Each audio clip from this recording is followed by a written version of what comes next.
በስመ አብ ወወልድ ወመንፈስ ቅዱስ አሐዱ አምላክ። በስመ አብ ወወልድ ወመንፈስ ቅዱስ አሐዱ አምላክ። በስመ አብ ወወልድ ወመንፈስ ቅዱስ አሐዱ አምላክ አሜን። በመጀመርታ ጥንታውነቱ ትማሊ ኣብ ህላውነቱ ሎሚ ኣብ ቀጻልነቱ ድማ ጽባሕ ዘይበሃለሉ ፈጣሪና ቅዱስ እግዚአብሔር ናይ ባህሪ ምስጋና ይብጽሐዮ። በእግዚአብሔር አብ ውልዳን በእግዚአብሔር ወልድ ኢየሱስ ክርስቶስ ክርስቲያን በእግዚአብሔር መንፈስ ቅዱስ መንፈሳውያን ዝተሰማሁም ስድራ ቤት እግዚአብሔር መፍቀርቲ ቅዱሰ ቅዱሳን ንጽሕተ ንጽሐን ድንግል ማርያም ንሓደራ ደቃ ፍጹም ሰላም ንኣምላኽናን ናይ መድሓኒና ኢየሱስ ክርስቶስ ከመይ ውዒልኩም ከመይ ኣለኹም ከመይ ቀኒኹም አሜን። ልዑለ ባህሪ ፈጣሪና ቅዱስ እግዚአብሔር ናይ ባህሪ ምስጋና ይብጽሐዮ። እሱ ክምስገን ንኣምላኽ ዝወለደት ንጽሕቲ ቅድስቲ እመቤታችን ቅድስተ ቅዱሳን ድንግል ማርያም ብዛሃባ ጸጋን ማዕርግን ቅድስናን ክብርን ምስጋናን ይብጽሐያ። ኩሎም ሕርያነ እግዚአብሔር ንኣምላኽና እግዚአብሔር ዘስመርዎ ከከም ዝሃቦ ማዕርግን ቅድስናን ክብርን ምስጋናን ይብጽሐዮ። እንኳዕ ናብ ወርሒ በዓል ናይ ኣዴና ቅድስተ ቅዱሳን ድንግል ማርያም ኪዳነ ምሕረት ኣብጽሓና እግዚአብሔር ኣምላኽና ካብ ቃል ኪዳና በረኸታ ከሳትፈና ቅዱስ ፈቃድ ይኹነልና። ኪዳነ ምሕረት ማለት ናይ ምሕረት ቃል ኪዳን ማለት እዩ። እቲ ዝምሕር እቲ ዝርህርህ ጎይታናን መድሓኒናን ኢየሱስ ክርስቶስ ክኸውን እንከሎ ምሕረት ዝቕበሉ ድማ ዘርአ ኣዳም እዮም ማለት እዩ። ቅድስተ ቅዱሳን ድንግል ማርያም ድሕሪ ዕርገት ወዳ ብዘይ ምቁራጽ ናብ ናይ ክርስቶስ መካነ መቃብር ጎልጎልታ እንዳኸረት ትጽሊ ከም ዝነበረት ስነ ጎልጎልታ ዝብል ናይ ቤተክርስትያንና መጽሓፍ ይነግረና እዩ። ጎይታናን መድሓኒናን ኢየሱስ ክርስቶስ ነቲ ናይ ዘቕረበቶ ልመናን ጸሎትን ሰሚዑ ናይ ምሕረት ቃል ኪዳን ስለ ዝኣተወላ ምስ ሕርየይ ኪዳን ኣተኹ ዝብል ትንቢት ናይ ልቢ ኣምላኽ ቅዱስ ዳዊት ኣብ መዝሙር 89 ፍቕሪ 3 ስለ ዝብል ስማ ንዝጽውዕ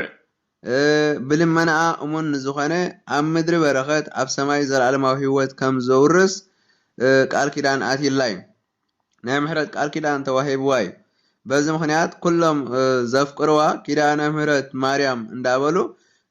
ንጽዋዓ ኢና። ብቃል ኪዳና ድማ ንድሕነላን ንምሕፀናን ኢና። ቀዳሞት ኣቦታትና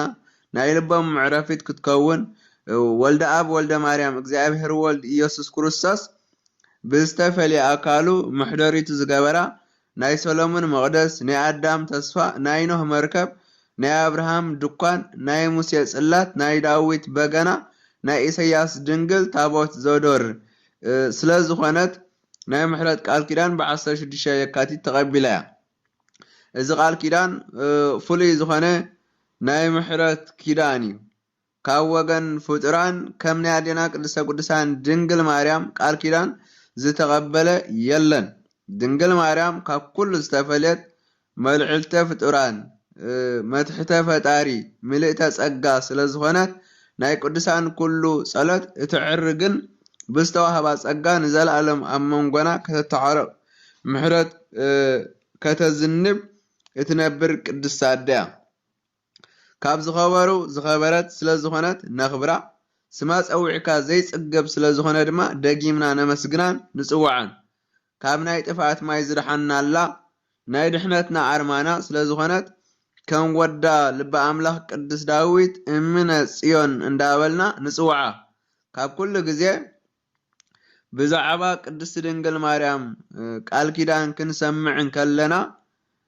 ንቃል ኪዳን ቅድስተ ቅዱሳን ድንግል ማርያም ዘኪርና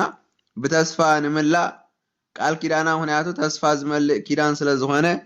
ድፍረት ተሰሚዕና ንምኳሓሉ ኪዳን ስለ ዝኾነ ንጸንዓሉ ኪዳን ስለ ዝኾነ ንናይ እምነት ገድሊ ብዓወት ንኽንውድእ ሓይሊ ዝመልኣና ኪዳን ስለ ዝኾነ ኢና ማለት እዩ። ንድንግል ማርያምን ንቅዱሳንን ንክርስቶስ እንመስለሉ ጸጋ ዘውህብ ኪዳን ድንግል ማርያም እዩ። መንግስተ ሰማያት እንናፍቀሉን ወረስቲ መንግስተ ሰማያት ዝገብረና ኪዳን እውን ናይ ቅድስተ ቅዱሳን ድንግል ማርያም ኪዳን እዩ። ንሕሙማት ዝፈወስሉ፣ ሕዙናት ዝጸናንዕሉ፣ ጥምያት ዝዕንገልሉ፣ ጽሙዓት ዝረውይሉ፣ ዕሩቃን ናይ ብርሃን ኪዳን ዝለብስሉ፣ ወለተ ኪዳን ወልደ ኪዳን ተባሂልና ታቦተ ማርያም ንኾነሉ ኪዳን ቅድስተ ቅዱሳን ድንግል ማርያም እዩ። ስለ ዝኾነ ድማ ኩላትና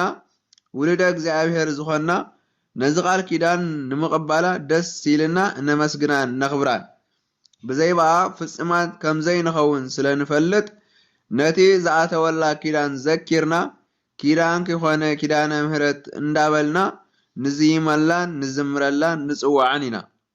ድንግል ማርያም ብሓቂ ትምክሕትና እያ። መዕቆቢት እምባጽዮን ጸላእቲ ንስዕረላ ንዘፍርሑና ነፍርሓላ ካብ መቕዘፍቲ ንኽወለላ ካብ ማዕበላት ብተኣምር ድፍረት ተሰሚዕና ዝደሓናላ እንደገና ህይወት ረኺብና ሓደስቲ ሰባት ኮይና ከም ንነብር ዝገበረትና ፈቃራደ ቅድስተ ቅዱሳን ድንግል ማርያም እግዚአብሔር አምላክ ካብ ናይ ኣዴና ቅድስት ድንግል ማርያም ኪዳነ ምህረት በረኸታ ረድኤታ ከሳትፈና ቅዱስ ዋህድ ይኹነልና። ንሎሚ ከም ፍቃድ አምላክ እንመሃሮ ገለገለ ደፈራት ወገናት መናፍቃን ይኹኑ ናይ ግዜና ተሃድሳውያን ዘልዕልዎም ሕቶታት ኣብ ናይ ድንግል ማርያም ብዓቅምና ክንምልስ ኢና። እግዚአብሔር አምላክና ከስተምህረና ክግስጸና ድማ ቅዱስ ፍቃዱ ይኹነልና። ቅድመ ዓለም ምስ ኣብን መንፈስ ቅዱስን ብማዕረ ዝመስገን ብሓድነት ንዓለም ዝፈጠረን ዝገዝእን ቃል እግዚአብሔር ወልድ እዩ። ድሕሪ ዓለም ነቲ ዝጠፍአ በጊዕ ኣዳም ንኽደሊ ንገዛ ርእሱ ትሕት ኣቢሉ ብናይ ሰብ ባህሪ ምግላጹን ፍጹም ኣምላኽ ክንኩንሱ ፍጹም ሰብ ምዃኑ ኣብ እንዝክረሉ ኣብ እነስተንትነሉ እዋን ወትሩ ነዛ ዓብይ ምስጢር ምፍጻም ንዝኾነ ጎይታ ዝተዋሃዶ ስጋ ምርሳዕ ፈጺሙ ኣይከኣልን እዩ። በዚ መሰረት እቲ ብባህሪኡ ንጹህን ቅዱስን ዝኾነ ጎይታናን መድሓኒናን ኢየሱስ ክርስቶስ ክብሪ ንስሙ ይኹን። ንሱ ዝተዋሃዶ ሰብነት ንጹህ ክኸውን ኣሎ። ምክንያቱ ናብ እግዚአብሔር ዝቐርብ መተዓረቂ መስዋዕቲ ተቐባልነት ማእታን ክህልዎ ንጹህን ቅዱስን ክኸውን ኣሎ። ብዘመነ ኦሪት ንዝነበረ መስዋዕቲ እንስሳ ጉድለት ዘለዎ ፍጹም ድሕነት ከምጽእ ዘይክእል እቲ መስዋዕቲ ዘቕርብ ሊቀ ካህናት ንገዛ ርእሱ ካብ ኣዳማዊ ሓጢአት ናጻ ብዘይምዃኑ ካልእ ሊቀ ካህናት ክትንስእ ኣድልየ። እዚ ድማ ቅዱስ ሐዋርያ ጳውሎስ ዕብራውያን 10:2 ገሊጽዎ ዘሎ እዩ። ንስኻ ከም መልከ ጻድቕ ንዘለኣለም ካህን ኢኻ ኢሉ ዝተመስከረሉ ሱባኤ ዝተቖጽረሉ ኣመናዊ ስልጣነ ክህነት ኣብ ሓድሽ ኪዳን ዝሰርዐ ሊቀ ካህናት ጎይታናን መድሓኒናን ኢየሱስ ክርስቶስ እዩ። ዕብራውያን 7:16 ስለዚ ኸ እዩ ሐዋርያ ቅዱስ ጳውሎስ ክርስቶስ ናብ ዓለም ክመጽእ እንከሎ መስዋዕተ መባእ ኣይደለኻን እንተኾነ ሰብነት ኣዳለኻለይ ከም ዝበሎ ዕብራውያን 10:5-7 ዘሎ ኩሉ ከም ዝተጻሕፈ ኣካላዊ ቃል ወልደ እግዚአብሔር ኢየሱስ ክርስቶስ ዝወሃሃዶ ንጹህ ሰብነት ካበየናይ ብኸመይ ከም ዝርከብ በዓል ብዝፈጠሮ ቅዱስ ሰብነት ኣዳለወ። እዚ ቅዱስ ሰብነት ዝተባሃለ ካብ ጥንቲ ቅድመ ዓለም ምፍጣሩ ጀሚሩ ኣብ ሕልንኡ ተሓሲቡ ዝነበረት እግዝእትነ ማርያም ነበረት እምቅድመ ዓለም በህሊና ኣምላክ ከም ዝበለ ቅዱስ ዴቅስዮስ ኣብ መቅድመ ተኣምረ ማርያም ጎይታ በቲ ዕጹብ ድንቂ ዝኾነ ጥበቡ ካብ ዝኾነ ይኹን ኣዳማዊ ሓጢአት ከሊሉ ምኽንያት ድሕነት ክትከውን ዝተዓቀበት ንጽሕቲ ዘርኢ ተባሂላ ብነቢያት ዝተገልጸት ካብ ሕጊ ተፈጥሮ ኣእምሮ ደቂ ሰባት ንላዕሊ ዝኾነ ምስጢር ሒዛ ማለት ኣደ ከላ ድንግል ድንግል ከላ ኣደ ነዚ ክልቲኡ ኣጣሚራ ዝተረኽበት ኣዴና ቅድስተ ቅዱሳን ድንግል ማርያም እዚ ስለ ዝኾነ እግዚአብሔር ነታ ዘፍቅራ እምባ ጽዮን ግና ሓረያ ኣብኡ ንቤት መቅደስ ከምቲ ናይ ሰማይ ቤት ገይሩ ሰራሓ ከምታ ንሓዋሩ ዘይትናወፅ ምድሪ ገይሩ ከዓ ኣጽኒዑ ሃነፃ ብምባል ኣቐዲሙ ኣብ ቅዱስ ነቢ ሓዲሩ ኣብ ዝተዛረበ መዝሙር ዳዊት 79 ፍቅዲ 68 ስለዚ ከምቲ ሰማያዊ ዝፋን እግዚአብሔር ኣዝዩ ንጹህን ዘፍርህን በቶም ነበልባሉ እሳት ዝኾነ መላእኽቲ ዝሕሎ እታ ዳግሚት ሰማይ ዝኾነት እመብርሃን ቅድስተ ቅዱሳን ድንግል ማርያም ጸዋሪት መለኮት ዝያዳ ንጽህትን ቅድስን ገይርዋ እዩ ማለት እዩ። ውዳሴ ማርያም ናይ ቀዳሚት ክንምልከት ንኽእል ኢና። ብሓፈሻ ጥንተ ኣቡሶ ማለት ኣዳማዊ ኃጢአት ኣብ ውሽጥና ብዘርኢ ብሩካቤ ካብ ወለዶ ናብ ወለዶ ዝመሓላለፍ ውርሻ ኃጢአት መርገም ዘመልክት እዩ። ብኃጢአት ተጸነስኩ ኣደይ ካብ ዓመፃ ወለደትን ይልሎ ልበ ኣምላኽ ቅዱስ ዳዊት 51 ፍቅዲ 5 በዚ ምክንያት ብሰንኪ ሓደ ሰብ ማለት ቀዳማይ ኣዳም ኃጢአትን ሞትን ናብ ዓለም መፀ ይብል ቅዱስ ሐዋርያ ጳውሎስ ኣብ ሮሜ ምዕራፍ 5 ፍቅዲ 12-14 ዘሎ። ብዛዕባ እዚ ቅዱስ ኣብሊዱስ ዘሮም ዝተባህለ ሊቅ ናይ ቤተክርስቲያንና ነዚ ክገልጽ ከሎ መጀመርታ ብዝበደለ ኣዳም እዩ በደል ምስ ፈጸመ ንዕኡ ዝመስሉ ሽዑኡ ወለደ ኢሉ ሃይማኖት ኣበው ገጽ 145 ገሊጽ ኣሎ። በዚ መሰረት ጥንተ ኣቡሶ ኣዳማዊ ኃጢአት ካብ ወለዶ ናብ ወለዶ ዝመሓላለፍ ምስጢር ዘለዎ ምዃኑ ብንጹር የረዳእና እዩ። ብሰንኪ ቀዳማይ ኣዳም ዝፈጸመ በደልን ኃጢአትን ውጥቀት ኣስዓበ ውጽኢት ድማ ኣዝዩ ዝኸፍአ ኮነ። ነቲ ዝነበረ ጥበብን ፍልጠትን ብሩህ ኣእምሮ ካብኡ ዝረሓቐ ብጸልማትን ድንቁርናን ተወቕዐ ሰላምን ናጽነትን ተገፈ ናይ ምውሳን ሓይሉ ደኸመ ጽቡቕን ምቁርን ህይወት ሰኣነ ብውሽጣዊ ፍርሃትን ረዓድን ክነብር ተገደደ ፍቓድ ስጋ ኣብ ልዕሊ ፍቓድ ነፍሲ ዓብለለ እቲ ዝኸፍአ ሞት ሞተ ስጋን ሞተ ነፍስን ኣስዓበ ኣብ ልዕሊኡ እውን ነገሰ ይብሉ ቦታትና። እንተኾነ ግና ብሰንኪ ቀዳማይ ኣዳም ዝመፀ ኃጢአትን ሞትን በቲ ዳግማይ ኣዳም ዝኾነ ክርስቶስ ኣምላኽና ድሕነትን ሰላምን ህይወትን ኮነ ኢሉ ድማ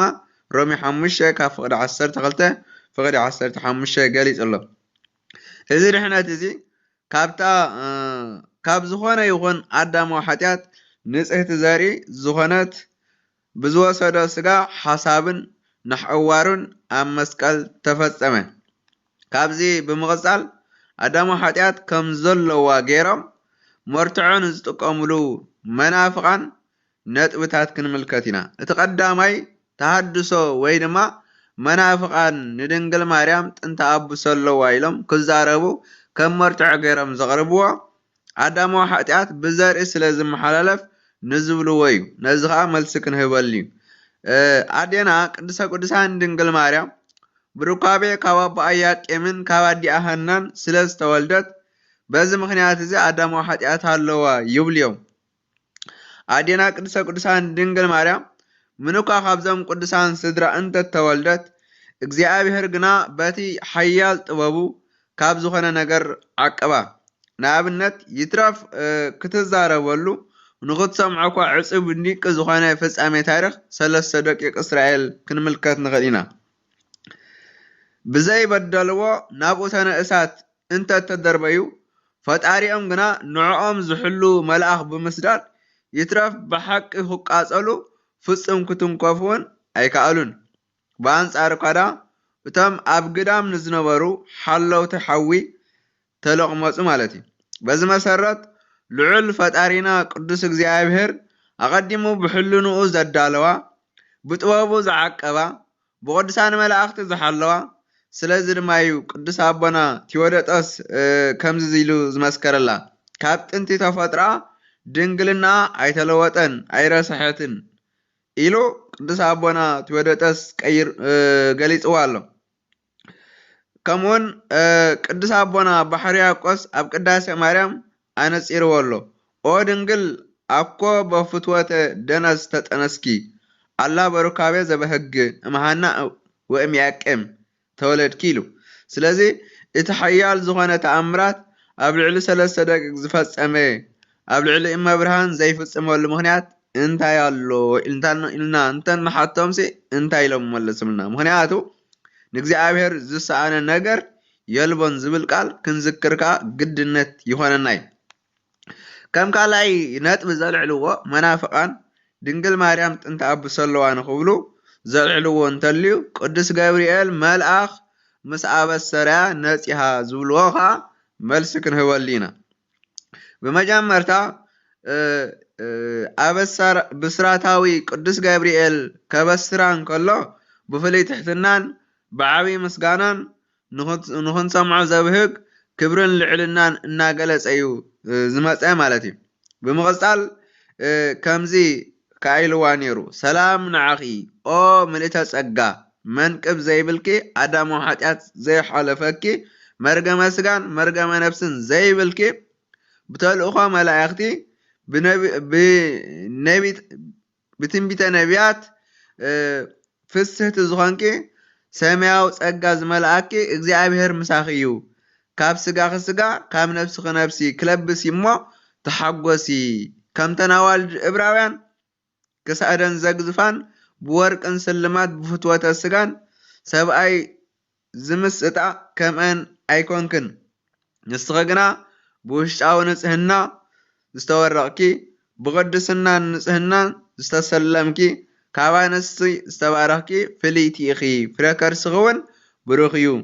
ብዘይ ዘርኢ ብዘይ ሰብኣይ ዝወለድኪ ፍረ ከርስኺ ድሕነት ዓለምን ዝኾነ ክርስቶስ ካባኺ ተረኽበ ብምባል ወዲስዋ ኣሎ ልበ ኣምላኽ ቅዱስ ዳዊት መዝሙር 45 ፍቕዲ 9 ከምኡውን ወንጌላዊ ቅዱስ ሉቃስ ኣብ ምዕራፍ 1 ፍቕዲ 28 ትርጓሜ ወንጌል ክንሪኦ ንኽእል ኢና ስለዚ ብንጹር ዘመልክቶ ድንግል ማርያም ኣዝያ ፍልይቲ ምዃና ዝገልጽ እዩ ኣቐዲሙ ኦ ምልእተ ጸጋ ተባሂላ ብስራታዊ ቅዱስ ገብርኤል መልኣኽ ምስ ተወደሰት እያ ነፂሃ እንተበልና ቅድሚኣ እውን ብቅዱስ ገብርኤል ዝተወሰሩ ነይሮም እዮም ብዙሓት ንኣብነት እኳ እንተወሲድና መጽሓፈ መሳፍንቲ ምዕራፍ 12 ብዛዕባ ሳምሶን ምውላድ ኣበሲርዎም ነይሩ እዩ ከምኡውን ንቅድስቲ ኤልሳቤጥ ሉቃስ ወንጌል ምዕራፍ 1 ፍቕዲ 13 ክንምልከት ንኽእል ኢና እንተኾነ እዚኣቶም ካብ ኣዳማዊ ኃጢአት ናፃ ኣይነበሩን ቅዱስ ገብርኤል መልኣኽ መንፈስ ቅዱስ ከጽልለልኪ እዩ ዝበለሉ ምኽንያት ነቲ ብኣዴና ቅድስተ ቅዱሳን ድንግል ማርያም እዚ ነገር እዚ ከመይ ኢሉ ይኸውን ኢላ ዝሓተተቶ ንምርግጋጽ ዝብሎ ቃል ዳኣ እምበር ኣዳማዊ ኃጢአት ንምንጻህ ኣይኮነን ንምዃኑ ኣቐዲሙ እግዚአብሔር ምሳኺ እዩ ዝብሎ ቃል ክንዝክር ከዓ የኽእለና እግዚአብሔር ድማ መንፈስ እዩ ዮሐንስ ወንጌል ምዕራፍ 4 ፍቕዲ 24 መንፈስ ቅዱስ ከዓ ካብኣ ኣይተፈልየን በዚ መሰረት እዩ ቅዱስ ኣቦና ባሕርያቆስ ደጊሙ ኣብ ቅዳሴ ማርያም እንታይ ኢለሎ ኦ ድንግል ኣኮ ዘተኣምር ርሳተ ከመ ኣንስቲ ኣለም ቅድሜች ወእም ድሕሬች ኣላ በቅድስና ወበንጽህና ስርጉት ኣንቲ ኢሉ ነዚ ንምርግጋጽ ካብቶም ዓበይቲ ሊቃውንቲ ቅዱስ ቤተ ክርስቲያንና ዝኾነ ቅዱስ ዮሐንስ ኣፈወርቂ ድንግል ማርያም ኣዳማዊ ኃጢአት ከም ዘይብላ ኣትሪሩ ገሊጹ ንረኽቦ ኢና ሃይማኖት ኣበው ገጽ 64 ክንምልከት ኢና ዝያዳ ክንገልጸ ኢና ብምቕጻል ካብ ሕጂ ኩሎም ወለዶ ብፅእቲ ክብሉን እዮም ንዝበለተ ቃል መሰረት ገይሮም ሽዑ ስለ ዝነጽሀት እያ ነዚ ቃል እዚ ተዛሪባ እውን ይብሉ እዮም ነዚ ግና ድንግል ማርያም ነቲ ኣብ ልዕሊ ማንም ፍጥረት ዘይተፈጸመ ኣዝዩ ዕጹብን ድንቅን ዝኾነ ተግባር ዕዮ እግዚአብሔር ኣብኣ ክፍጸም ብምሕራዩን ንዑ ብኩሉ ነገራ ብቕዕቲ ኮይና ምርካባን ኣደ ኣምላኽ ክትከውን ዘኽኣላ ማለት እዩ በዚ መሰረት ቅዱሳን ኣዴታት ነቢያት ሐዋርያት መውላዳን ከም ዘኽብራ ንሳ ግና ነቲ ልዑል ዝኾነ መለኮት መላእክት እኳ ክጸርዎ ይትረፍ ክርእይዎስ ዘይደፍሩ ኢሳያስ ምዕራፍ 6 ፍቕዲ 4 ዝጸረት ብምዃና ኣዝያ ስለ ዝተሓጐሰት ነብሰይ እግዚአብሔር ባህ ይብላ ውርደት ባርዩ ማለት መከራ ሔዋን ጠሚቱ ዝኽትምና ይርዩ እቲ ቅዱስ ስሙ عبي نجر جير ليمو مالت كاب آدم وحاتيات عقبو بزي زر الركابي كولد بمخالي كاب حج كلهم ولدا بصيت كبرني بلتي بالترجمة وانجل لوكاس وانجل زلو انت تملكيتنا مالتي لوكاس وانجل معرف حدا فقدي 40 شعاتن مغنياتو كاب سماي بقدس جابريل كاب مدرها بقدس إلسابيت تراي تمسجنا كم زي تترفن تنبيت أقدم استقلت الله يا مالتي نازق على زي استزاربت قدس داويت بزعبا أقدمو إمنا صيون يبل سب إلو تنبي نيريو مزمور 8 شعاتن فقدي حمش كرئن خلينا ናይ ቤተ ክርስቲያንና ሊቅ ኣባ ገርግ ዘጋስጫ መጽሓፈ ምስጢር ዝተባሃለ መጽሓፎም ከምዚ ኢማል ገሊፆም ኣለዉ ሔዋን ብምኽሪ ሰይጣን መርገም ጸነሰት ሞት ድማ ወለደት ዳግሚት ሔዋን ዝኾነት ድንግል ማርያም ግና ብስራት ቅዱስ ገብርኤል ህይወት ጸነሰት ትንሣኤ ድማ ወለደት እግዚአብሔር ካብ ጸጋማይ ጎና ኣዳም ዓጽሚ ብምውሳድ ሔዋን ፈጠረ እንተኾነ ግና ሰብነት ኣዳም ሙሉእ ነበረ ስለዝኾነ ጎይታውን ካብ ድንግል ማርያም ምንም እኳ ስጋን ነፍስን እንተወሰደ ድንግልና ኣይተለወጠን ብኩሉ ነገራ ምልእቲ ነበረት ኢሎም ገሊፆም ኣለዉ መጽሓፈ ቀሌምንጦስ ምዕራፍ 2 ፍቅሪ 2 ይገልጽ ንሔዋን ካብ ጸማይ ጎና ኣዳም ዓጽሚ ወሲዱ ክፈጥራ እንከሎ ኣዳም ቃንዛ ኣይተሰምዖን ደም እውን ኣይፈሰሰን በዚ መንጽር ድንግል ማርያም ንጎይታ ቅድሚ ምውላዳ ኮነ ድሕሪ ምውላዳ ልማድ ኣዴታት ከምኡውን ኣብ ሕርሲ ዝርአ ደም ምፍሳስ ይኹን ቃንዛ ስጋ ኣይነበራን ብተወሳኺ ልበ ኣምላኽ ቅዱስ ዳዊት ጽድቅን ሰላምን ተሰዓዓማ ሓቂ ኣብ ምድሪ በቂላ ተረኽበት ኢሉሎ መዝሙር 85 ፍቅሪ 10 ሓቂ ዝተባህለ ጎይታ እዩ መንገዲ ሓቅን ህይወትን ኣነ ስለ ዝበለ ዮሃንስ ወንጌል ምዕራፍ 14 ፍቅሪ 10 ከምቲ ናይ መጀመርታ መሬት ኣዳም ዝተፈጥረላ ብዘይ ሓገዝ ማይ ፀሓይ መግቢ ስጋ ኣዳልያ ዝተረኽበት ከምኡውን ብኣቦታትና ንመጀመርታ ምድሪ ተባሂላ ዝተመሰለት ብዘይ ዘርኢ ሰብኣይ እቲ ሓቂ ዝኾነ መግቢ ነፍስን መግቢ ስጋን ነፍስን ጎይታ ፈርያ ተረኽበት ማለት እዩ ካልእ መናፍቃን ወይ ድማ ተሃድሶ ዘልዕልዎ ናይ ቅዱስ ያሬድ ዝተዘረበ እዩ ቅዱስ ያሬድ እንታይ ኢሉ አንጽሖ ስጋሃ ቀድሶችሃ ዝብል በዚ ዓብይ ሊቅ ዝኾነ ቅዱስ ያሬድ ዝተነግረ ቃል እዩ ይኹን እምበር ቀድሶችሃ ብምባል ዝተናገሮ ቅዱስ ያሬድ ብዛዕባ ጎይታ ከም ዝኾነ ይኹን ነገር ፈልዩ ብንጽህና ኣኽበራ ንምባል ዳኣ እምበር ካልእ ኣይኮነን መዝሙር 88 ፍቅሪ 44 ኣቐዲሙ ዝተዛረበ ቃል ቅዱስ ያሬድ ኣሎ ንሱ ድማ እግዝእትነ ማርያም ኣቐዲማ ኣብ ከርሰ ኣዳም ከም ዑንቂ ተብርህ ነበረት ዝበሎ ምዝካር ኣገዳሲ እዩ ስለዚ እግዝእትነ ማርያም ብጥበቡ ካብ ዝኾነ ይኹን ነገራት ዓቀባ ንፈጣሪያ ብቕዕቲ ኮይና ዝተረኽበት ካብ ዝኾነ ይኹን ኣዳማዊ ሓጢኣት ናፃ ዝኾነት ፍልይቲ ብጸጋ ዝተመልአት እያ ማለት እዩ ቅድስተ ቅዱሳን ድንግል ማርያም ምኑኳት ሰብ ምዃን ብስጋ እንተሞተት ናይ ሞት ግና ፍሉይ ናታ ሞት ፍሉይ እዩ ሞትሰ ለመዋት ይደሉ ሞታ ለማርያም ይሃጽብ ለኩሉ ይብል ሊቅ ቅዱስ ያሬድ ስለዚ ከምቲ ቅዱሳን ኣቦታትና ዝብልዎ ብቓልን ምስጋናን ክንዓጽዎ ይግባአና እዩ ንኣብየች ኩልነ ኦ እግዝእትነ ወላዲተ ኣምላክ እስመ ሳህለች ይኩን ላዕሌ ኩልነ ድንግል ማርያም ወላዲተ ኣምላክ ዘበእንትኔሃ ተሳዕረ ዘቀዳሚ መርገም እንተ ድህረት ዲበ ዘእመድነ በልዐት ዘኢገብረት ብእሲት በልዐት እምዕፀ በእንተ ሔዋን ተሃፀወ ሆኸተ ገነት ወበእንተ ማርያም ድንግል ተረህወለነ ዳግመ ክፍለነ ንብላ እምዕፀ ህይወት ዘውእቱ ስጋሁ ለክርስቶስ ወደሙ ክቡር ኢሉ ውዳሴ ማርያም ናይ ቅዱስ ኤፍሬም ይገልጽ ስለዚ እምበር ናይ መናፍቃን ናይ ተሃድሶን ጥንተ ኣቡሶ ንጽሕቲ ድንግል ማርያም ኣለዋ ዶ ዝብል የብላን ድንግል ማርያም ጥንተ ኣቡሶ ዝበሃል የብላን እዚ ሕቶ እዚ ሎሚ ኣእምሮ መንእሰያት ኣናዊፅን ሰላሞም በፅቢፅን ዘሎ ሕቶ እዩ ሎሚ ዓለም ብመርበባት መራኸቢታት ናብ ቅሸት ቀይራትሉ ኣብ ዘላ ዘመን ሓደ መንእሰይ ናይ ብዙሓን መልሲ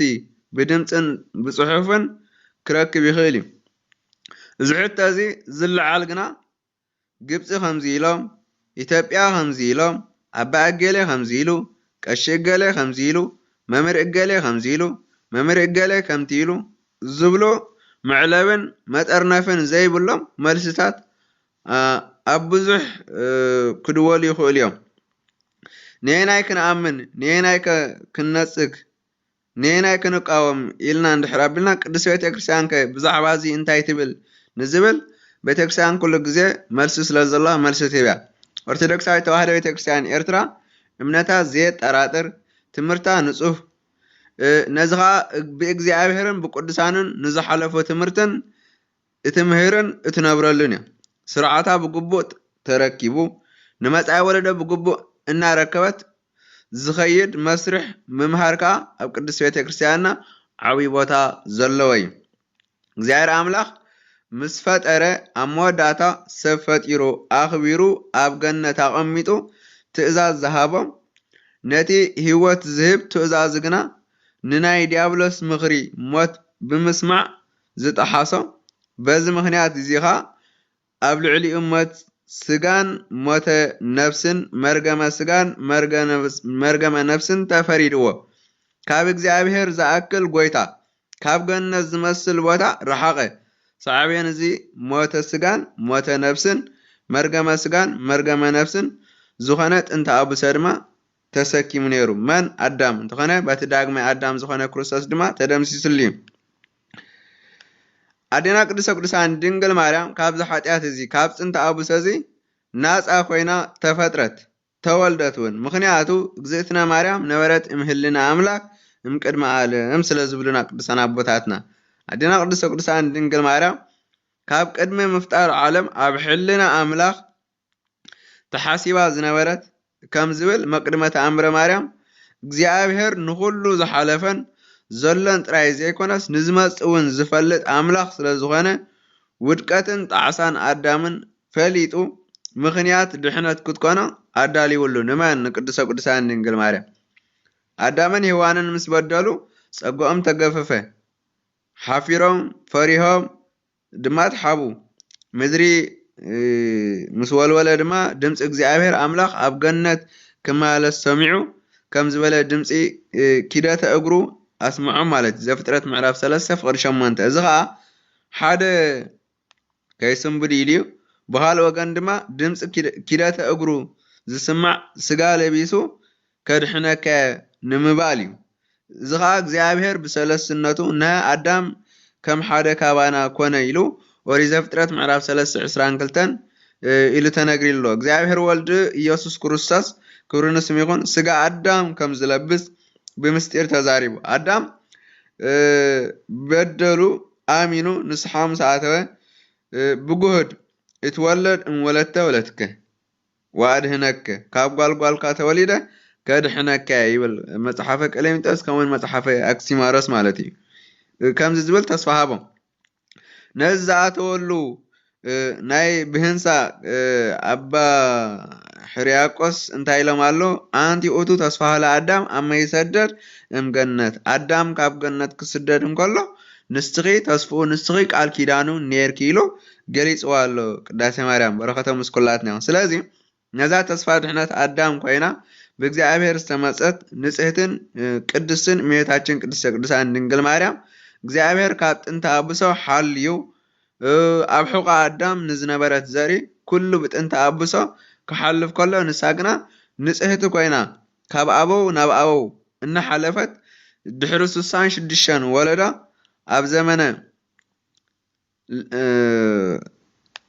ኣብ ዘመንና በጽሐት ማለት እዩ ቅድስት ድንግል ማርያም ልዕል ዝበለት እያ ምክንያቱ ልዑል እግዚአብሔር ዓበይቲ ነገራት ገይሩላይ እስመ ገብረ ሊተ ሃይሎ ኣብያተ እቲ ልዑል ዓበይቲ ነገራት ገይሩለይ እሞ ከም ዝብል ሉቃስ ወንጌል 1:48 እዞም ዓበይቲ ነገራት ከዓ ከምታ ኣቀዲምና ዝገለጽናዮም ድሕሮም ንኻልኦት ዘይተገብሩ እዮም ማለት እዩ እግዚአብሔር ንድንግል ማርያም ካብ ጥንተ ኣቡሶ ናፃ ኮይና ክትውለድ ካብ ምልኣት ሓጢአት ድማ ናፃ ኮይና ክትነብር ፈቂድላ እዩ ሰማይ ዝፋኑ ምድሪ መርገፅ እግሩ ንዝኾነ መለኮታዊ ኣምላኽ ብድንግልና ጠኒሳ ብድንግልና ክትወልድ ኣኽኢልዋ እዩ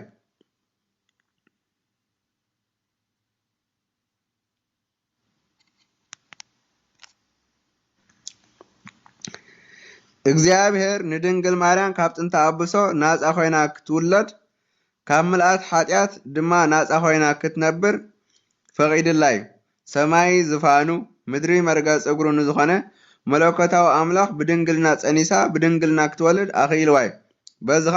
ድንግል ወእም ድንግልን አደን ኮይና እመ እግዚአብሔር ጻቦት አደ እግዚአብሔር ጎይታ ሰራዊት ተባሂላ ክትፅዋዕ አብቂዕዋ እዩ። እዚ ኩሉ ብኸመይ ክኸውን ክኢሉ ንሳ ሰብዳ ኣይኮነትን ብኸመይ በደል አዳም ከይሓለፋ ክትውለድ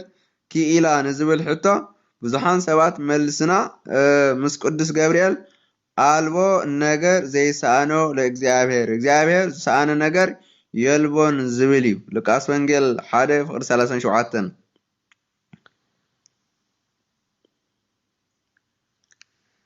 ብፍላይ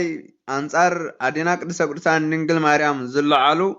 ሰባት ፀረ ማርያም ግና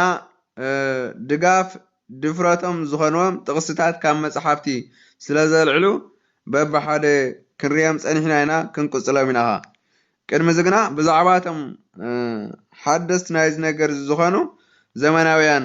ግብፃውያን ክንዛረብ ፅቡቅ እዩ።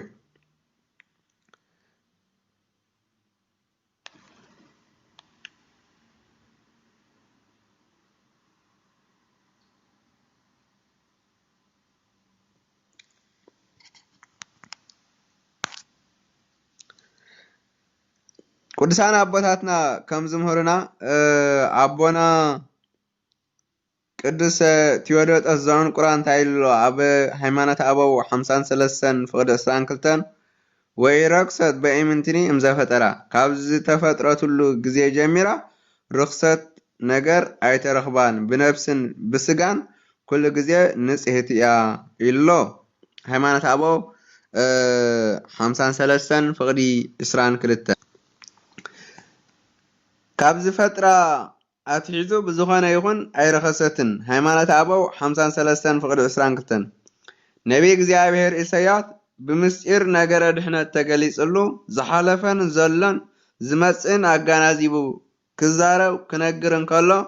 ወሰበ አኮ እግዚአብሔር ዘአትረፈ ለነ ዘርአ ከመ ሶዶም እምኮነ ወከመ ጎሞራ መሰልኒ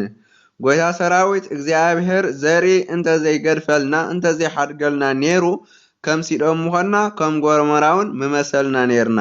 ኢሉሎ ኢሳያስ ምዕራፍ 1:9 ብሓቂ እግዚአብሔር ንድንግል ማርያም እንተዘይገድፈልና ኔሩ ኣነ ንስኻትኩም እንታይ ምመሰልና። እዚ ድማ ፈጻሚ ንቅድስተ ቅዱሳን ድንግል ማርያም ዝተነግረ ትንቢት እዩ። ከምኡውን ብዘየሻሙ ቃል ደረቕ ትንቢት ክናገር እንከሎ ስለዚ ጎይታ በዓሉ ምልክት ክህበኩም እዩ ንሆ ድንግል ክትጠንስ ወዲ እውን ክትወልድ ስሙን አማኑኤል ኢላ ክትሰምያ ኢሉ ኢሳያስ 7:14 ስለዚ ቅዱስ ኢሳያስ ካብ ጥንተ አብሶ ፈጺሙ ዘይበፅሓ ቅድስት ድንግል ማርያም ተስፋ ይገብር ነይሩ። እዚ ከዓ እግዚአብሔር ዘርኢ እንተዘይኣትርፈልና ነይሩ ዝብሎ ነዚኦም እግዝእትነ ማርያም ካብ አዳም ርስሓት ገና ብንግሁ ንጽሕቲ ኮይና ዝተዳለወት ጥንቲ መድሃኒት እያ ኢላ ቅዱስ ቤተክርስቲያና ትምህረና። ኩሉ ግዜ ጥንተ አብሶ እንታይ ምዃኑ ስር ምንጩ ክንፈልጦ ፅቡቅ እዩ። ጥንቲ ማለት መጀመርታ ሱር መሰረት መበገሲ አራኻቢ መርከቢ ምክንያት ማለት እዩ። አብሶ ማለት ከዓ በደል ሓጢአት አበሳ ማለት ክኸውን ከሎ ጥንተ አብሶ ማለት ቀዳማይ ወይ ድማ ጥንታዊ አበሳ ማለት እዩ። እዚ ጥንተ አብሶ እዚ ካብ አዳም አትሒዙ ብዘይካ ንቅድስተ ቅዱሳን ድንግል ማርያም ናብ ኩሎም ደቁ ዝመሓላለፍ ተወራራሲ አበሳ ይነይሩ እምበር ሕጂ የለን። ድንግል በክልኤ ንዝኾነት ቅድስተ ቅዱሳን ድንግል ማርያም ክብሪ ልዕልና ሕልና ወዲ ሰብ ሓሲቡ ክበፅሖ ኣይክእልን እዩ። ነቲ ሰማይን ምድርን ነቲ ባሕርን የብስን ሰብን መላእኽትን እንስሳታትን አራዊትን አዕዋፍን ለመምታን ብሓፈሻ ዝረአን ዘይረአን ዝፈጠረ አምላኽ ብድንግልና ጠኒሳ ብድንግልና ዝወለደት ቅድስተ ቅዱሳን ንጽሕተ ንጹሓን ድንግል ማርያም ካብ አዳም ዝተመሓላለፍ አብሶ ጥንተ አብሶ ዝተረኽባ መርገመ ስጋ መርገመ ነፍሲ ዘይብላ ንጽሕቲ ዘርኢ እያ። ካብ ያዕቆብን ሃናን ቅድሚ ምውላዳ ብሕልና አምላኽ ተሓሲባ ዝነበረት እያ። እግዝእትነ ማርያም ነበረት እምቅድመ ዓለም ብህሊና አምላክ ኣብ ልማድ ሰብን ኣብ ሕልና ደቂ ኣዳምን ካብ ዝበጽሕ ካብ ዝመጽእ ስጋዊ ፍቓድ ዝተሓለወት ዝተፈልየት ንጽሕተ ንጹሃን ቅድስተ ቅዱሳን እያ። ጥበበኛ ቅዱስ ሰሎሞን ነዚ ክገልጽ ከሎ ኣብ ትንቢቱ ኣቲ ፍቱተየ ጽብቕቲ ኢኺ ሕፍቲ እውን የብልክን ኢሉ ወዲስዋ ኣሎ። መሃለይ መሃለይ ዘሰሎሞን ምዕራፍ 4 ፍቕዲ 7 ቅድስቲ ድንግል ማርያም በቲ ኣብ ቅድሚ ዝፋን እግዚኣብሔር ዝቐውም ከምቲ ዝገለጽናያ ብሰራታዊ ቅዱስ ገብርኤል መልአክ ኦ ምልእተ ጸጋ ባህ ይበልኪ ተሓጐሲ ተባሂላ ዝተመስገነት ካብ ጥንቲ ጀሚራ ቅድስተ ቅዱሳን ምዃና ምሕደሪኡ ንኽትከውን ኣቐዲሙ እግዚኣብሔር ዝመረፃ እያ። ካብ ኩለን አንስቲ ተፈልዩ ብድንግልና ንኽትወልዶ ዝመረፃን ዘብቅዓን ከዓ ንጽህናን ቅድስናን ድንግልናን እዩ። ቅድስቲ ድንግል ማርያም ብስጋዊ ድንግልና ጥራይ ዘይኮነ ብሕልናውን ድንግላ ስለዚኣ ኸ ድንግልተ ስጋ ወህሊና ኢልና ንጽውዓ። እግዚአብሔር አምላክ ንድሕነት ዓለም ሰብ ኣብ ዝኾነሉ ካብ ስጋኣ ስጋ ካብ ነፍሳ ነፍሲ ነሲኡ ወሲዱ ተዋሃሂዱ ንኽውለደላ ቅድሚ ዓለም ምፍጣሩ ኣብ ሕልንኡ ዝነበረት ቅድስተ ቅዱሳን ድንግል ማርያም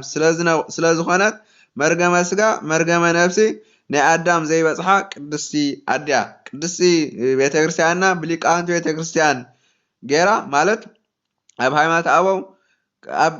ካልኦት ጥንታውያን መጽሓፍቲ ናይ ቤተ ክርስቲያንና ንጽህናን ቅድስናን ናይ ድንግል ማርያም ካብ ምግላጽን ምውዳስን ሓሊፎም ኣዳማዊ ኃጢአት ኔርዋ ዝብል ፈጺሙ ኣይተጻሕፈን። ንኣብነት ቅዳሴ ኣጻሓፈ ኣብ ባሕሪ ያቆስ ኣብ ቅዳሴ ማርያም እግዚአብሔር ኣብ ኣቦ ማለት እዩ ንሕልናኺ ርእዩ ንገብርኤል ዝበሃል ብርሃናዊ መልአኽ ናባኺ ክመጽእ ሓይሉ ልዑልን ክጋርደኪ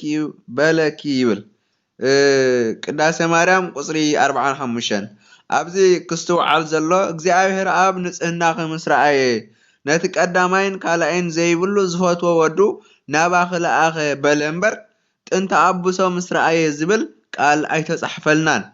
ውዳሴኣ ዝጸሓፈ ቅዱስ ኤፍሬም እውን እግዚአብሔር ኣብ ኣቦ ኣብ ሰማይ ኮይኑ ረአየ ጠመተ ግና ከማኺ ስለ ዘይተረኽበ ንወዱ ናባኺ ለኣኸ እምበር ካብ ስጋኺ ስጋ ካብ ነፍስኺ ነፍሲ ወሲዱ ፍጹም ኣምላኽ ፍጹም ሰብ ኮነ ይብል ውዳሴ ማርያም ናይ ረቡዕ።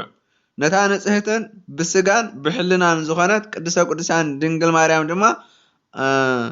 መመክሒት ኣኽሊልና መሰረት ንጽህናና ዝበላ ነዚኻ ኣክሊነ ምክንሂነ ወቀዳሜተ መሰረተ ንጽህን ኮነ ብማርያም ድንግል ኢልና ውዳሴ ማርያም ናይ ሰሉስ ንደግሞ ማለት እዩ።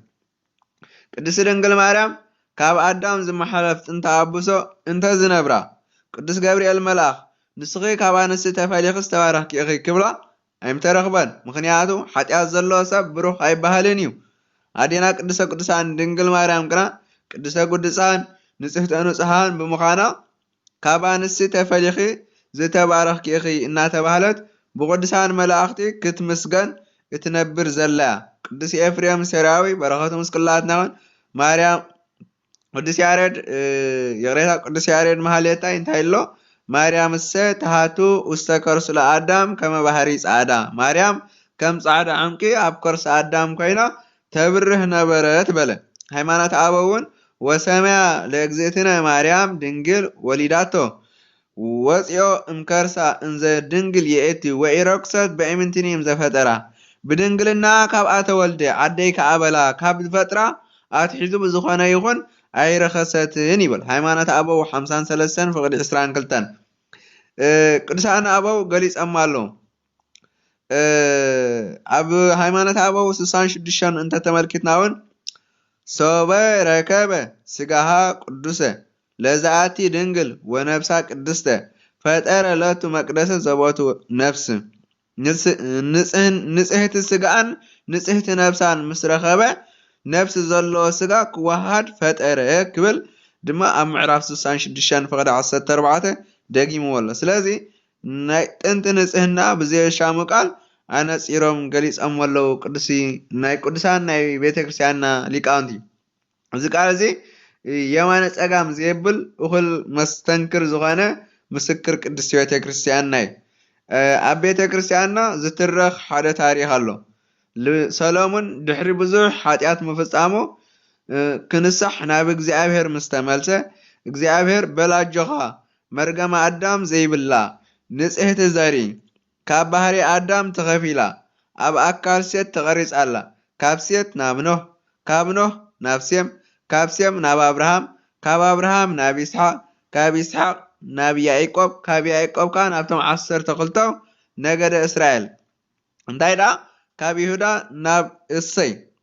ካብ እሰይ ናብ ዳዊት፣ ካብ ዳዊት ናብ ኣኻ፣ ካብ ኣኻ ናብ ረብዓም ተቐሪጻ ኣላ እሞ ድሕሪ እዚ ከዓ ካብኣ ኣምላኽ ክውለድ እዩ። ምስ ተወልደ ድማ ወገናት ረብዓም ዝኾኑ ኣይሁድ ነቲ ካብኣ ዝተወልደ ኣምላኽ ቀኒኦም ሰቒሎም ክቐትልዎ እዮም በሎ ይብል። ካብዛ ኣትሒዙ ክሳብ ምምፃእ ክርስቶስ ዝፍጸም ነገር ነጊሩ ከብቅዕ ኣጆኻ ንዓኣ ዝወለደ ፍዳ የብሉን ኢሉ ከም ዝነገሮ ታሪክ ቅዱስ ቤተ ክርስቲያንና ዝነግረና እዩ። ዝተፈተኹም ህዝበ እግዚኣብሔር፣ ዝተፈተኹም ኦርቶዶክሳውያን፣ ዝተፈተኹም ደቂ ተዋህዶ ኦርቶዶክስ ተዋህዶ ቤተ ክርስቲያንና ከምዚ ክንገልጾ ዝጸናሕና ወንጌላዊ ቅዱስ ሉቃስ ዝጸሓፎ ቅዱስ ገብርኤል ዝተናገሮ ንጽሕተ ንጹሓን ቅድስተ ቅዱሳን ድንግል ማርያም ወላዲተ ኣምላኽ ኣብ ዝኾነ ይኹን ጥቕሲ መጽሓፍ ቅዱስ ዘይተረኽበ ብናይ ልቢ ወለድ ኣተሓሳስባ ጥራይ ብምውጋሶም እቲ መልኣኽ ምስ ኣበሰራ ካብ ሓጢኣት ኣዳም ነፂሓ ኢልካ ከም በዓል ኣስመሮም ፍትዊ ብዙሓት ከም በዓል ኤቨንኤዘር ዝብሉ ኣብዚ ሚድያታት ናይ ፌስቡክ ብዙሓት ሰባት ርኢና ኣለና። ከም በዓል ገብረ ሚካኤል እዚ ናይ ዘበና መናፍቃን ተሃድሶ ምዃኖም ከነስተውዕለሎም ጽቡቕ ኮይኑ ይስምዓኒ። ኣቦና ኣዳም ንደቁን ብጥንተ ኣብሶ ተታሒዞም ዝበደለን ዘይበደለን ኣብ ፍዳ ኣብ ሓጢኣት ምንባሮም ሃዋርያ ቅዱስ ጳውሎስ ገሊጽዎ ኣሎ ሮሜ ምዕራፍ 5:14 ተኾነ ግና ቅድስተ ቅዱሳን ድንግል ማርያም ግና ንጽሓ ስጋ፣ ንጽሓ ነፍሲ፣ ንጽሓ ልቦና ዘይተፈልያ ከምኡውን ከምቲ ካብ ኣዳም ኣትሒዙ ክሳብ ረብዓም ዝተጠቕሱ ምንም እኳ ንሳቶም ጥንተ ኣብሶ እንተለዎም ቅድስተ ቅዱሳን ድንግል ማርያም ግና ፍልይቲ ዘርኢ ኮይና እያ ተወሊዳ። ምናልባሽ ንብዙሓን ምእማኑ የሸግሮም ይኸውን ጥንተ ኣብሶ ካብ ዘለዎም ተወሊዳ እንክንሳ ከመይ ኢላ ክትነጽህ ክኢላ ብምባል ዝሽገሩ እንተ ደኣ ሃልዮም ዝወሃቦም መልሲ ከምቲ ዝገለጽና ቀዲምና እስመ አልቦ ነገር ዘይሰአኖ ለእግዚአብሔር፣ እግዚአብሔር ዝሰአነ ነገር የልቦን ይመልስና። ኣብ ትንቢተ ዳንኤል ናይቶም 3 መንእሰያት ከም ዝረአናዮ እቲ ሓዊ ንዓኣቶም ምንም ነገር ከም ዘይተንከፎም ንቅድስተ ቅዱሳን ንጽሕተ ንጹሓን ድንግል ማርያም ድማ ጥንተ ኣብሶ ድበሃል ኣይተንከፋን።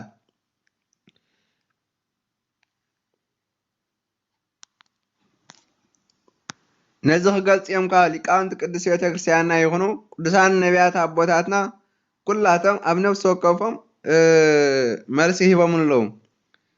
ኣቐዲሞም ቅዱሳን ነቢያት ጥንተ ኣብሶ ከም ዘይብላ ኣረጋጊጾምን ነጊሮምና እዮም። ልበ ኣምላኽ ቅዱስ ዳዊት ወትቀውም ንግሥቲ በየማንከ በኣልባሰ ወርቂ እጹፍት ወብህርት ስምዒ ወለትየ ወርኢ ዋጽኒ እዝነቺ ረስዒ ህዝቢ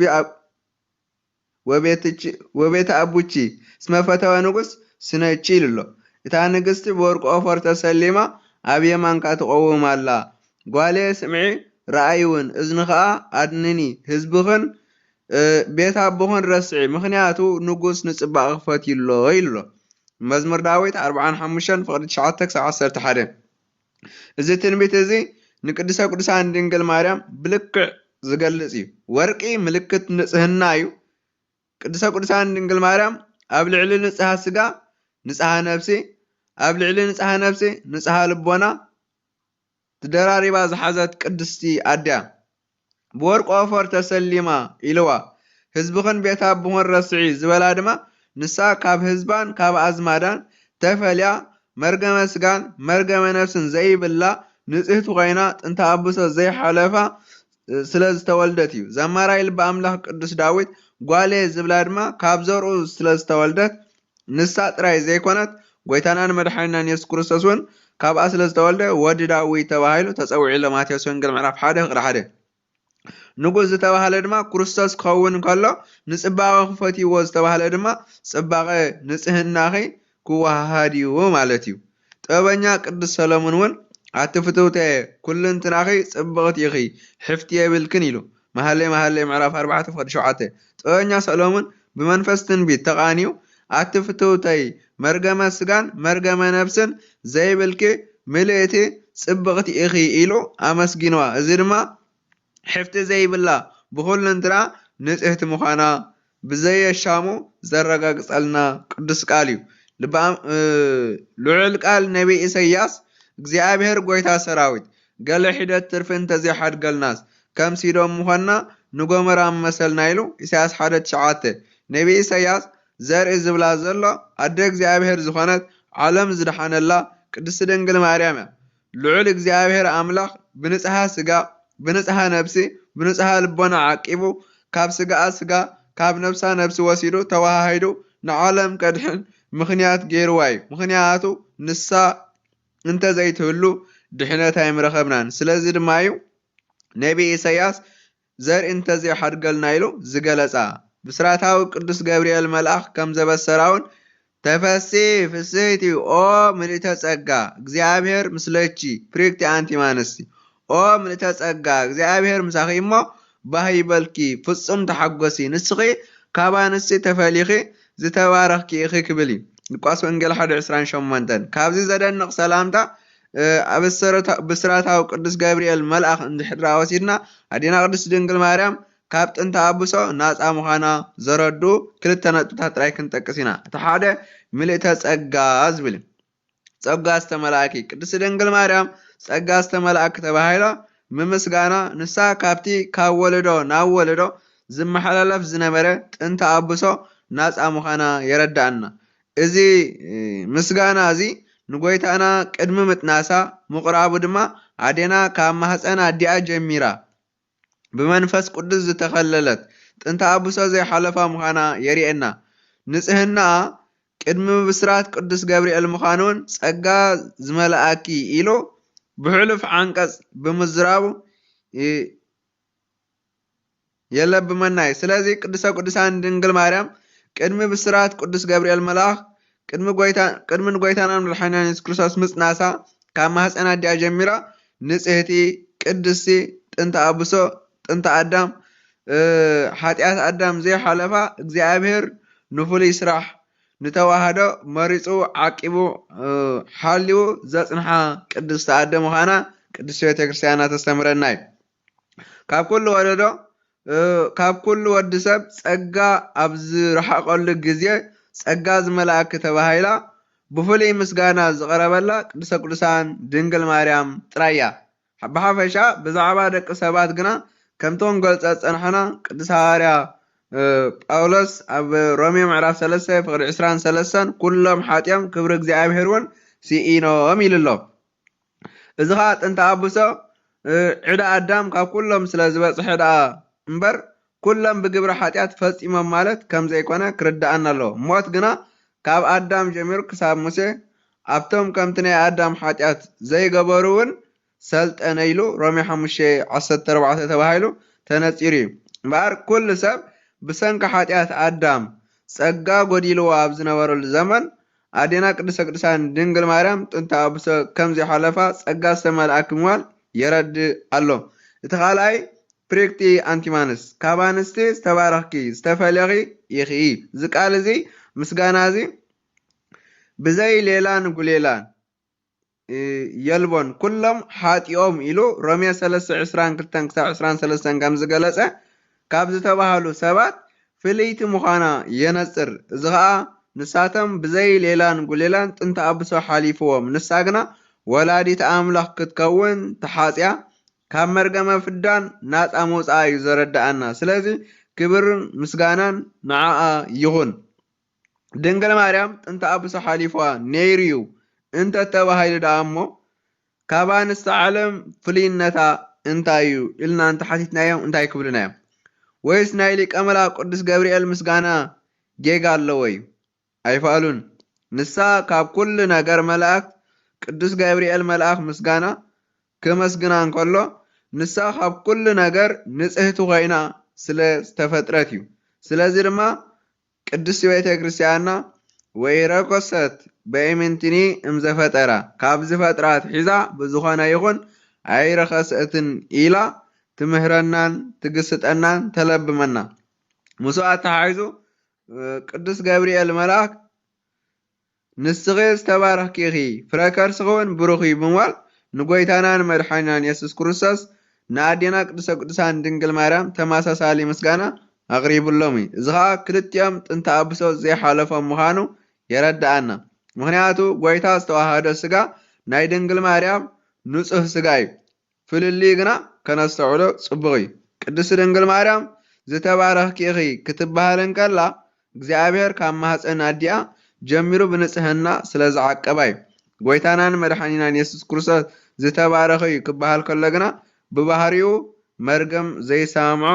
መርገም ዘርሕቕ አምላኽ ወዳ አምላኽ እዩ። ናይ ቅዱሳን ሊቃውንቲ ምስክርነት ከምዚ ክንገልጸ ዝጸንሕና ዝተፈላለዩ ቅዱሳን ሊቃውንቲ ቤተክርስትያንና ገሊፆም ሊቃውንቲ ቅዱስ ቤተክርስትያንና ብብሉይን ብሓድሽን አጋናዚቦም አብነናቶም ድርሳን አብነናቶም መልእኽታቶም ቅድስት ድንግል ማርያም ንጽሕቲ ምዃና መስኪሮም እዮም። ንቅዱሳን ሐዋርያት ተኪኦም ሓደራ ክርስቶስ ተቐቢሎም ብመሪሕነት ቅዱስ ቤተ ክርስቲያን ዝተረከቡ ሐዋርያውያን አበው ኮኑ ንዓኣቶም መጓሰ ንክርስቶስ ዝተቐባበሉ ሊቃውንቲ ቅዱስ ቤተ ክርስቲያንና መብርሃን ቅድስተ ቅዱሳን ድንግል ማርያም ዕዳ በደል አዳም ጥንተ አብሶ ፈጺሙ ከም ዘይሓለፋ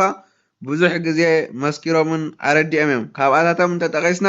ቅዱስ ገርገርዮስ ገባሬ መንክራት ኣብ ዝገለጾ ኣብ ድርሳኑ ስለዚ ኣቱም ኣሕዋት ንዕሞ ስምዑ ንዕሞ ንሕበር ሓቢርና ኦ ምልእተ ጸጋ ምልእተ ክብሪ እግዚኣብሔር ምሳኺ እሞ ባህ ይበልክ ዝብል ምስጋና መልኣኽ ንዘምረላ ኦ ንጽህተ ስጋ ኦ ንጽህተ ነፍሲ ኦ ንጽህተ ልቡና ዝወነንኪ እግዚኣብሔር ምሕደሪ ወዱ ክትኮኒ መሪጽኪ እንዳበልና ነመስግና ኦ ብኡ ንዝኣምኑ ብርሃን ህይወት ዝህብ ጎይታ ዝወለድክልና ምልእተ ጸጋ ክብርን ምስጋናን ንዓኺ ይኹን። ኦ ፀሓይ ቅድስና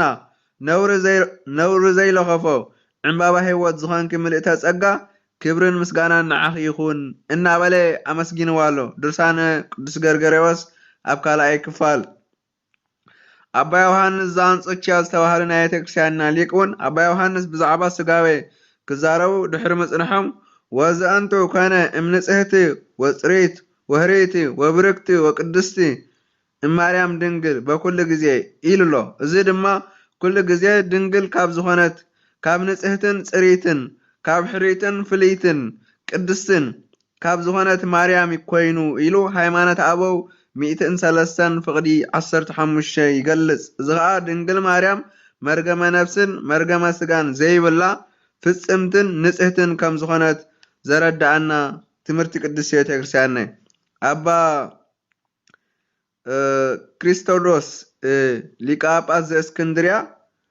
እንታይ ኢሎም ኣለው? እዚ ቅዱስ ኣቦዞን ብዛዕባ ምስጢረ ተዋህዶ ክዛረብ እንከሎ ወሃደረ ውስተ ከርሳ ለድንግል ንጽሕቲ በኩሉ ግዜ ማርያም በብስራተ ገብርኤል ሊቀ መላእክት ይብሎ። ኣብ ከርስታ ወትሩ ንጽሕቲ ዝኾነት ማርያም በብስራት ሊቀ መላእክት ገብርኤል ሓደረ ኢሉ ሃይማኖት አበው 112 ፍቅዲ 9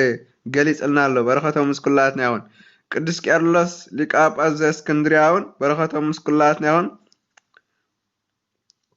ወበድሃሪ መዋዕል ሰበ ተፈነወ ገብርኤል መልአክ ሃበ ማርያም ድንግል ንጽሕት።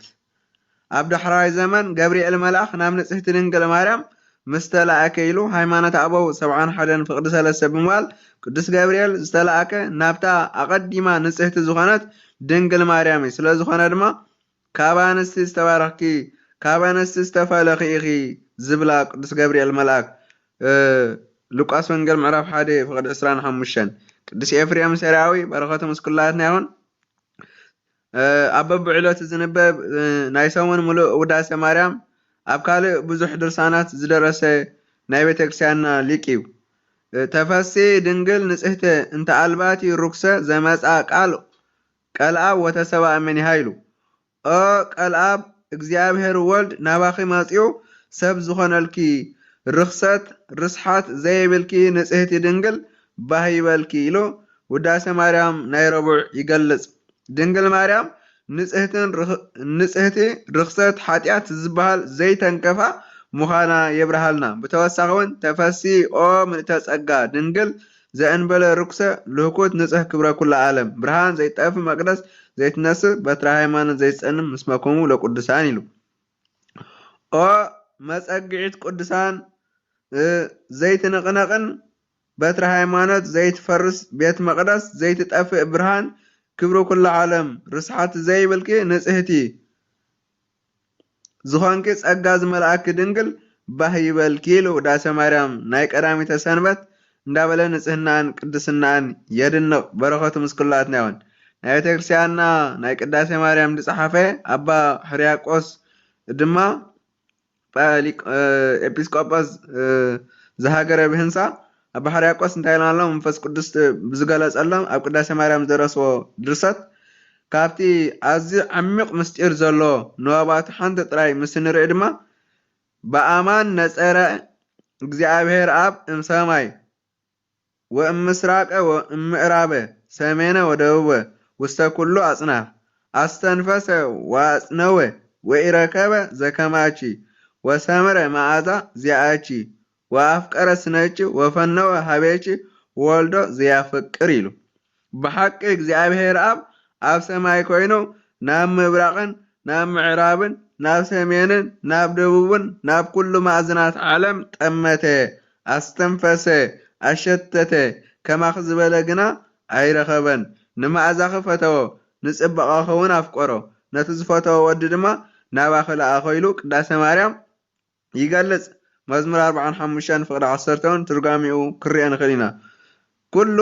ብኣርባዕተ ማዕዝናት ዓለም ዘሎ ሰብ ብጥንቲ ኣብሶ ረኺሱ ኣብ ዝነበረሉ ግዜ ቅድስተ ቅዱሳን ድንግል ማርያም ካብኡ ተፈልያ ንጽህተ ንጽሃን ኮይና ስለዝተረኽበት እዩ። ከማኺ ዝበለ ኣይተረኽበን ዝበለ እምበር ፈልዩ ኣይምስተዛረበን ነይሩ። ናይ ቤተ ክርስቲያንና ሊቅ ቅዱስ ያሬድ ናይ ቤተ ክርስቲያንና መጽሓፍትን መሰረት ዜማን ዝኾነ ቅዱስ ያሬድ ኣብ ድጓ ዝተባህለ ድርሰቱ ማርያምስ ተሃቱ እምትካት ውስተ ከርሱ ለአዳም ከም ባህሪ ጻዕዳ ማርያም ካብ ጥንቲ ጀሚራ ኣብ ውሽጢ ባህሪ አዳም ከም ጻዕዳ ዕንቁ ተብርህ ነበረት ይብል። እዚ ድማ ቅድስተ ቅዱሳን ድንግል ማርያም ካብቲ ብምኽንያት በደል ዝመጸ ጥንተ ኣብሶ ብኣምላኻዊ ምስጢር ተሓልዋ ካብ አዳም ናብ ሴት ካብ ሴት ናብ ኖህ ካብ ኖህ ናብ ሴም ካብ ሴም ናብ አብርሃም እናተሳገረ ዝመጸት ንጽሕቲ ዘርኢ ምዃና ዝገልጽ እዩ።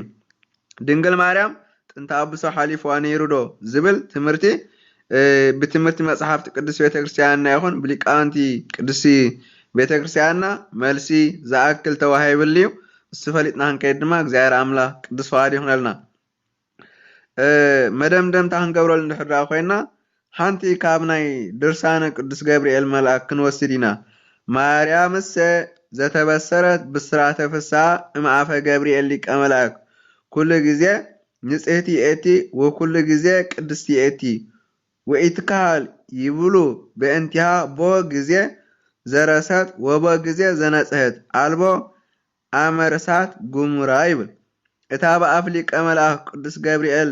ብስራት ሓጎስ ዝተበሰረት ማርያም